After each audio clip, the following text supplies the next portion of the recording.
Bonjour, nous allons aborder ce matin la question synoptique. Et nous en avons déjà parlé avec celles et ceux qui participent au pro-séminaire.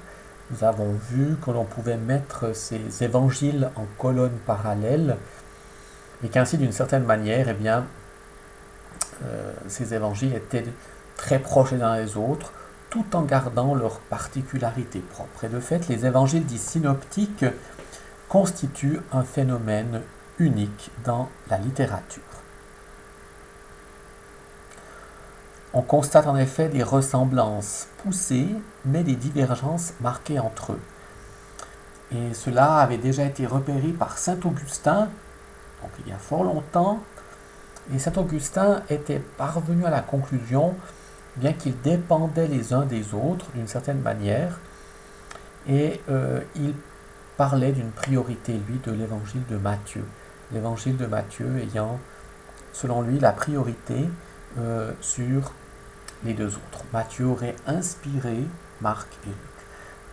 Augustin pensait sans doute cela parce que l'évangile de Matthieu a toujours eu, et ceci jusqu'au Concile Vatican II, jusqu'à la moitié, disons, du XXe siècle, était un côté très catholique, si on veut, très prisé dans l'Église catholique, sans doute le rôle de Pierre, les discours ecclésiastiques sur les règles de vie de l'Église, ainsi de suite. Voilà.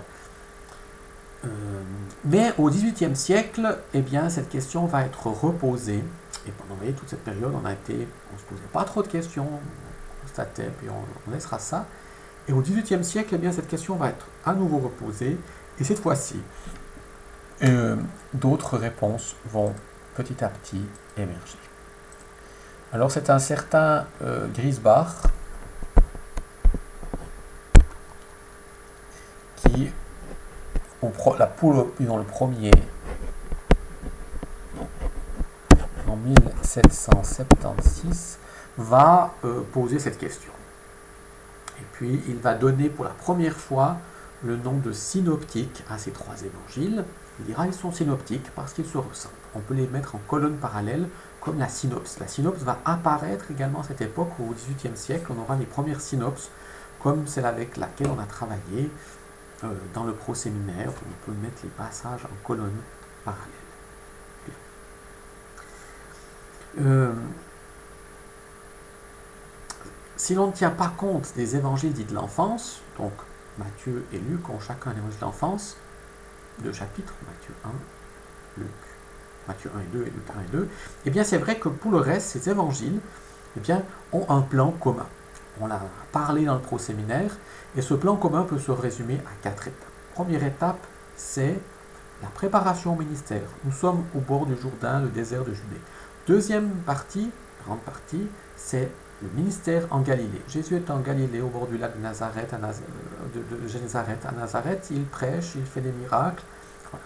Puis il y a une troisième partie qui est une montée à Jérusalem. Jésus est en chemin, il prend la route de Jérusalem et là il poursuit son ministère.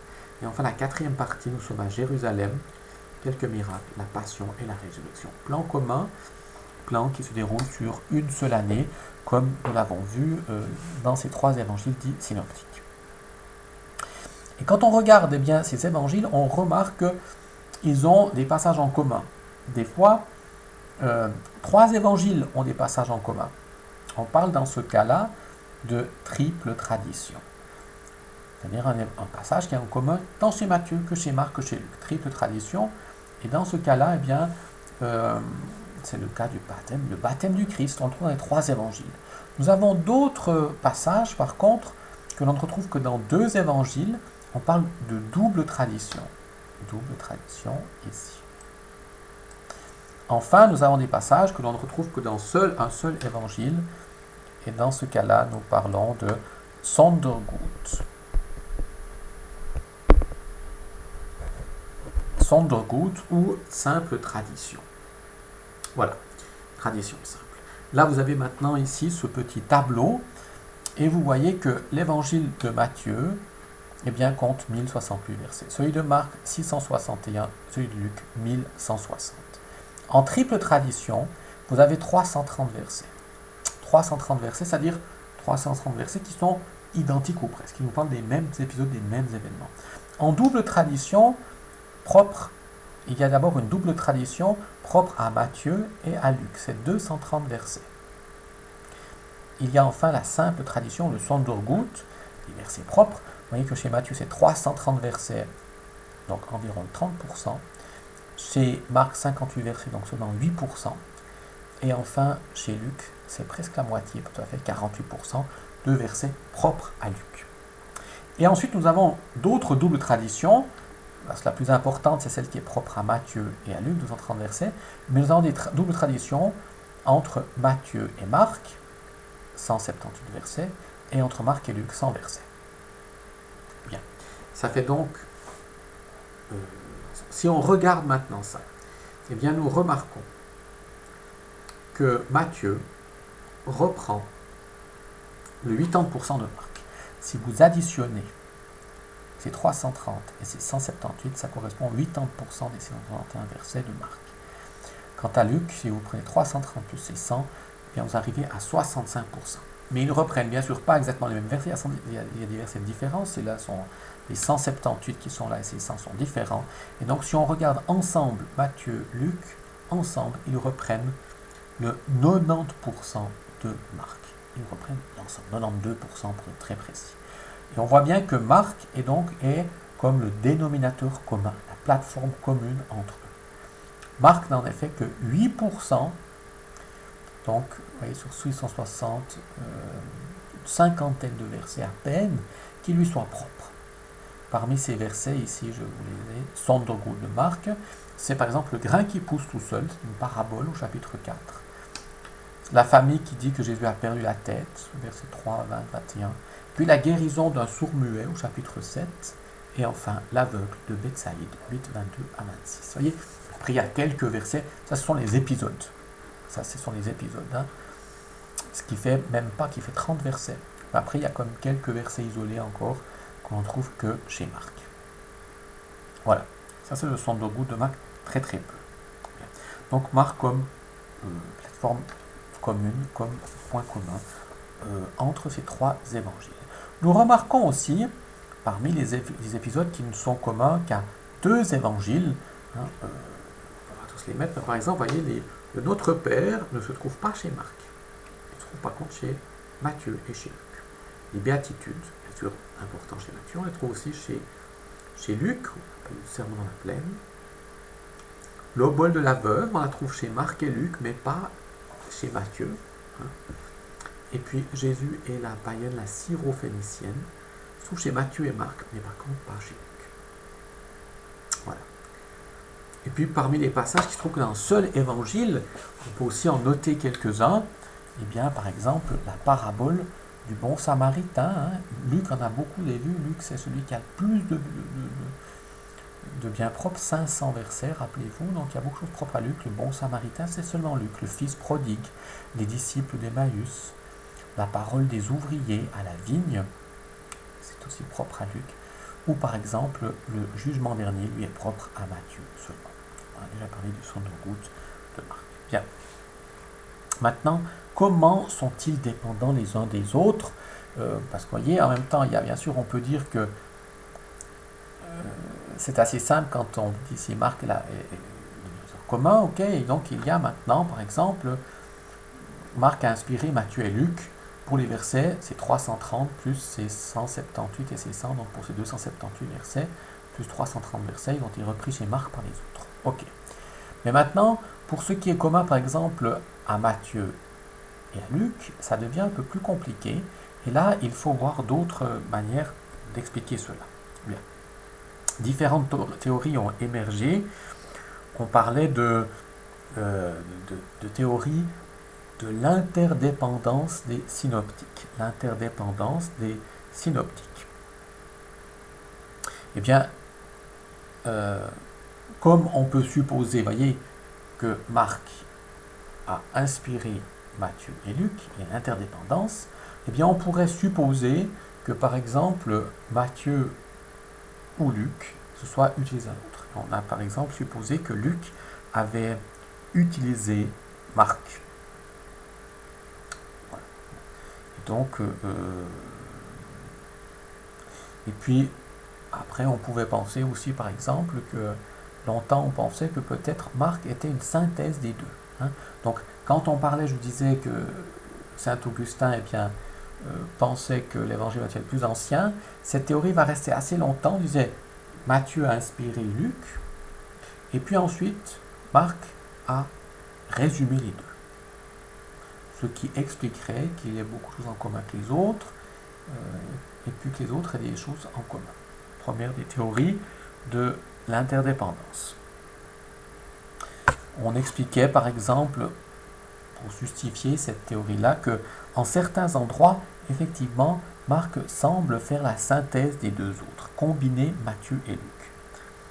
En Marc 1, 41, on est dans le cas de lépreux, on peut effectivement lire « Et aussitôt, la lèpre le quitta et il fut purifié ». Marc 1, 42. Et Matthieu dit, Matthieu 8, 3, « Et aussitôt purifié de sa lèpre ». Et Luc, lui, en 5, 13, dit « Et aussitôt la lèpre le quitta ». Vous voyez, Luc nous dit seulement que la lèpre le quitte, et puis Matthieu dit qu'il en fut purifié. Et Marc dit aussitôt purifié de sa lèpre, la quitta, et il fut purifié. Donc il reprend les deux, purifié et quitta. Donc Marc s'en fait la synthèse des deux, et c'est sur ce genre d'exemple que s'appuyaient ces théories qui ont été développées d'abord au XIXe siècle. Toutefois, on voit bien que Luc est trop différent de Matthieu. Comment, pourquoi alors Luc aurait tellement changé, par exemple, ses premiers chapitres d'Évangile de l'enfance, s'il s'était inspiré de Luc? Pourquoi il n'aurait pas repris, par exemple, le jugement dernier? Et ces questions, bien sûr, deviennent encore beaucoup plus nombreuses si on prend Marc. Pourquoi est-ce que Marc, par exemple, n'aurait pas repris la prière de notre Père, si fondamentale, si importante? Donc on a vite vu que, ou les béatitudes, qui sont vraiment des chartes du christianisme, on a vite vu que cette théorie-là n'était pas soutenable. Alors on est passé à un deuxième type de théorie, si on veut, qu'on appelle les hypothèses dites documentaires. On préconisa l'existence de documents plus anciens que les évangiles, perdus et qui seraient à l'origine, par exemple, des évangiles de Matthieu, Marc et Luc.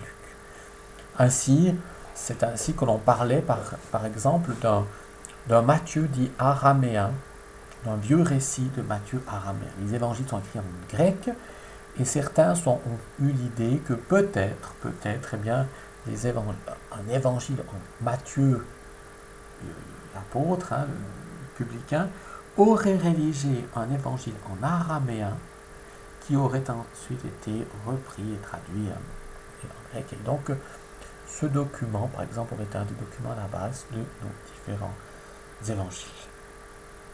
Évangiles traduits, composés vers 35 après Jésus-Christ, puis traduit par un disciple en grec.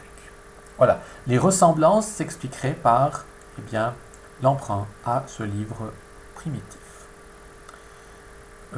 Hypothèse également rejetée parce qu'à nouveau,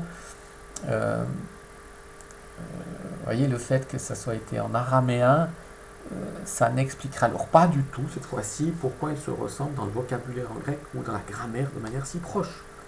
La traduction aurait dû laisser plus de distance entre eux.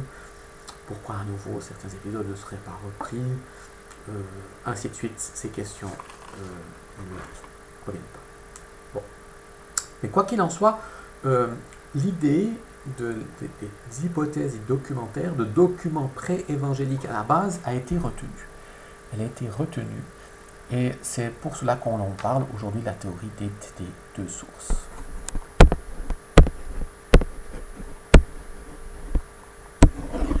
La théorie des deux sources, c'est dans le fond l'idée qu'on a différents documents qui sont à la base de nos évangiles et elle vient combiner en même temps les différents documents, mais aussi l'interdépendance. La première source, c'est bien connu, c'est Marc.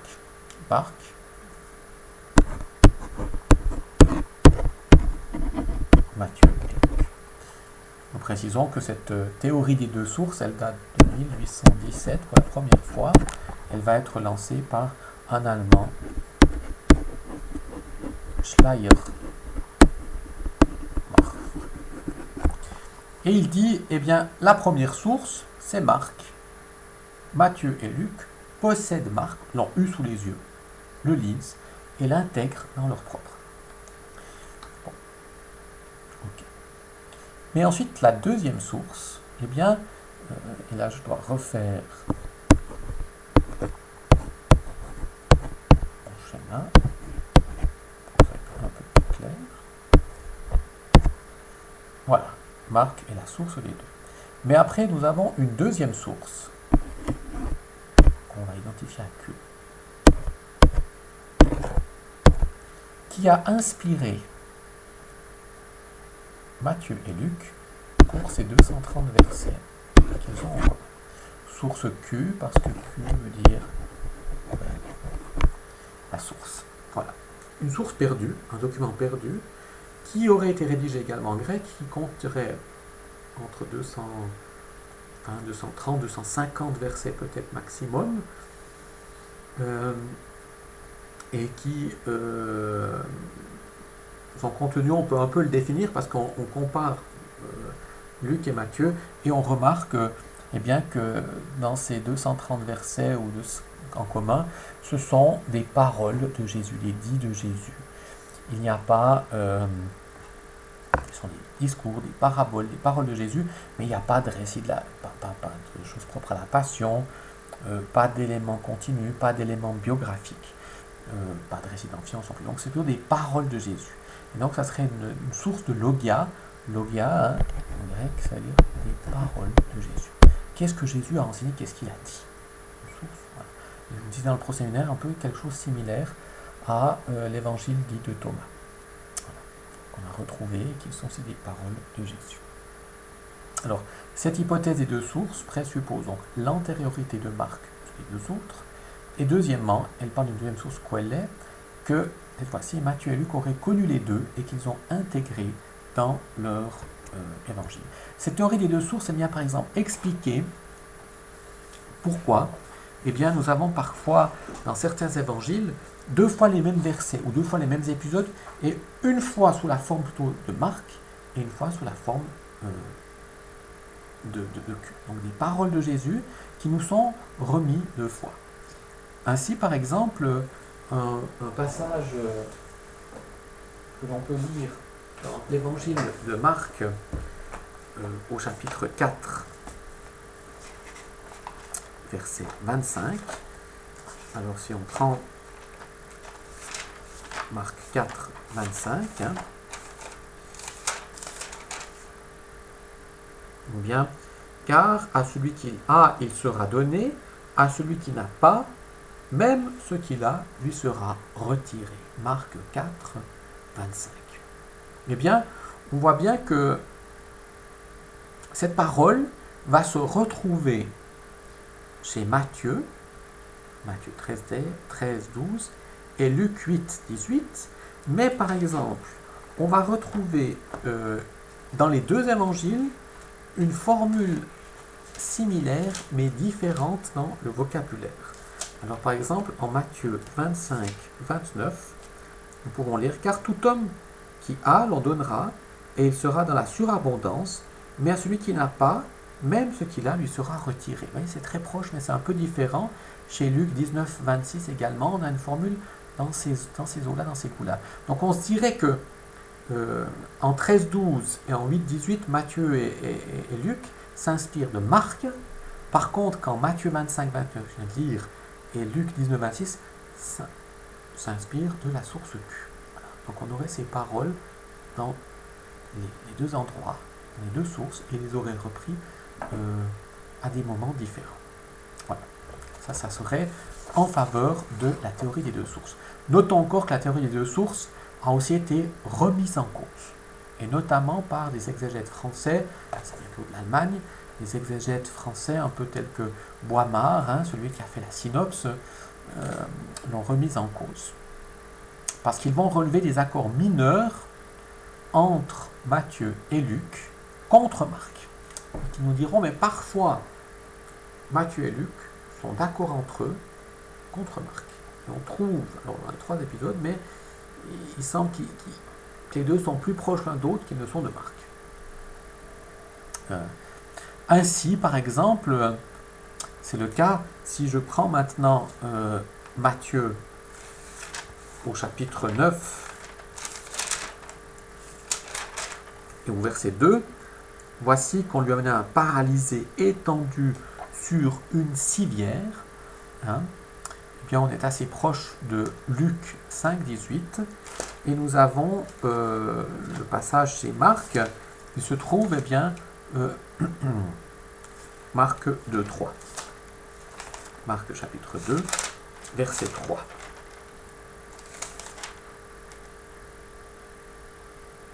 Arrivent des gens qui lui amènent un paralysé porté par 4 hommes. Paralysé porté par 4 hommes. Tandis que Matthieu, voyez, lui dit porté par une civière, c'est différent, et Luc est proche. Alors, ici, ils sont proches l'un de l'autre. Ça ne vient pas de la source que, effectivement, ici, il est possible aussi qu'ils avaient encore d'autres sources. On ne peut pas tout, on n'arrive pas à résoudre. Quoi qu'il en soit, alors, relevant ces faiblesses ou ces remises en cause de la source Q, eh bien, ils vont élaborer d'autres théories, mais qui finalement posent plus de problèmes que de questions. Aujourd'hui, tous sont pratiquement d'accord pour affirmer 3 points. Marc est antérieur, plus ancien que Matthieu et Luc. Matthieu et Luc n'ont pas d'interdépendance commune. C'est-à-dire que Matthieu n'a pas connu Luc et Luc n'a pas connu Matthieu. Il n'a pas eu qu'à eu le livre de l'autre sous les yeux. Et puis troisièmement, c'est que les passages communs entre Matthieu et Luc, ces 230 versets, viennent de sources communes. Vous voudrez bien admettre que si on met ces 3 points ensemble, eh bien, nous sommes pas loin de la théorie des 2 sources. Hein. La théorie des sources répond à ces questions. Elle nous aide, elle nous éclaire sur ces points-là. Elle correspond à ces 3 postulats. Et aujourd'hui, c'est la théorie qui offre la meilleure réponse et résout le plus de problèmes posés. Et bien sûr, peut-être que dans 50 ans, eh bien, on aura encore d'autres documents, d'autres avances. Pour le moment, eh bien, c'est sur ce quoi nous nous basons, cette théorie de 2 sources qu'il est important de connaître et de savoir expliquer. Voilà. Je vous souhaite une bonne fin de journée. À bientôt.